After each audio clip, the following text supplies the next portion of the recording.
MOU yang baru kita meterai sebenarnya adalah satu ikhtiar yang dalam landscape politik negara hampir belum pernah berlaku, ya. Kecualilah selepas insiden 69. Tapi waktu itu Tun Razak membawa ke semua parti-parti politik, kemudian yang bersetuju kemudiannya bergabung di bawah satu political coalition yang namanya Barisan Nasional. Tapi berbeza dengan kali ini, Pakatan Harapan sebagai blok terbesar dalam pembangkang, dia kekal sebagai pembangkang. Maknanya peranannya dalam parlimen sebagai peranan semak dan imbang, peranan sebagai pemantau dan peranan sebagai pembuat dasar dan undang-undang itu kekal. Itu tidak pernah berubah. Yang pertama. Yang kedua, Pakatan Harapan itu juga kekal tidak memegang sebarang peranan eksekutif. Maknanya kita tidak menjadi sebahagian daripada kerajaan. Itu yang kedua. Yang ketiga, persefahaman ini juga menggariskan dengan jelas apakah obligation kerajaan dan apa pula obligation Pakatan Harapan. Yang ketiga. Yang keempat, memorandum persefahaman ini mempunyai sekurang-kurangnya 4 kerangka utama. Yang pertama, tentang COVID-19. Yang kedua, tentang reformasi parlimen. Yang ketiga, tentang tata kelola kerajaan yang baik. Yang keempat, tentang fiskal dan economic reform. 4. Kerangkanya sangat jelas.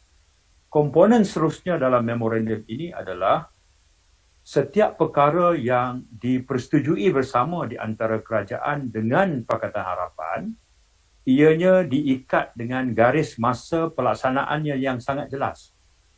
Artinya ada komponen yang dipersetujui, itu harus dilaksanakan serta-merta.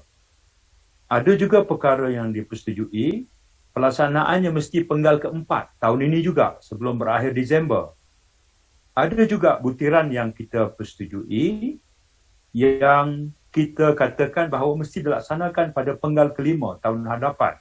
Sama ada suku pertama, suku kedua, suku ketiga. Dan bagi memastikan bahawa sepanjang tempoh MOU ini berjalan dan ada garis masa perkara yang dipersetujui itu untuk dilaksanakan bila, maka kedua-dua pihak dari sudut mekaniknya bersetuju mewujudkan jawatankuasa pemantau atau jawatankuasa pemandu. Ini juga komponen penting. Diikuti selama tempoh ini juga, kerajaan pimpinan Datuk Seri Ismail Sabri bersetuju bahawa parlimen tidak akan dibubarkan sehinggalah Julai tahun hadapan. Dan itu memberikan tempoh sekurang-kurangnya 10 bulan untuk tumpuan diberikan kepada betul-betul agenda pemulihan ekonomi, pembelaan rakyat yang hilang pendapatan, hilang pekerjaan, kemudian bagaimana tumpuan boleh diberikan sepenuhnya kepada usaha menangani pandemik COVID dan kesan yang dialami oleh rakyat. Jadi kalau kita perhatikan ke semua komponen itu, ditanya nanti, apa beza tawaran Ismail Sabri dengan tawaran Muhyiddin? Sekurang-kurangnya ada 2 perbezaan yang jelas. Pertama, saat Tan Sri Muhyiddin membuat tawaran, ketika itu dia sudah pun hilang sokongan 15 ahli parlimen. Yang jelas dia tidak ada lagi keabsahan sebagai seorang Perdana Menteri.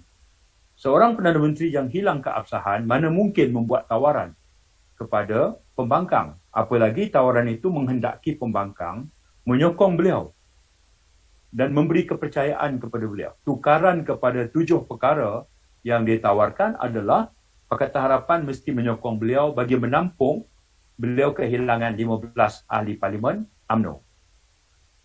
Pada ketika tawaran dibuat oleh Saudara Ismail Sabri, beliau sudah pun terbukti mempunyai sokongan majoriti yang jelas, iaitu 114. Biarpun kecil.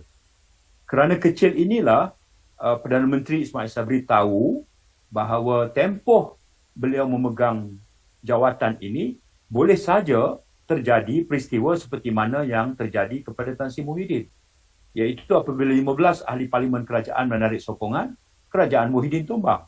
Dan jika sekiranya 10 atau tak payah 10, 7 atau 8 ahli parlimen kerajaan yang menarik sokongan kepada kerajaan Ismail Sabri hari ini, kerajaan juga tumbang.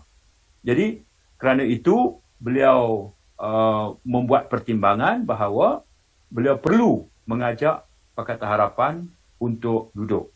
Dan ketika kita memasuki perundingan, kita tidak mengorbankan sama sekali peranan kita sebagai blok pembangkang. Yang saya jelaskan tadi, apabila di dalam parlimen, kita menjadi pembangkang yang responsibel, yang bertanggungjawab, yang konstruktif, sesuai dengan peranan semak imbang, peranan pemantauan dan peranan sebagai pembuat dasar dan pembuat undang-undang dalam parlimen. Itu tidak langsung terjejas. Dan kita memilih untuk tidak menjadi sebahagian daripada cabang eksekutif.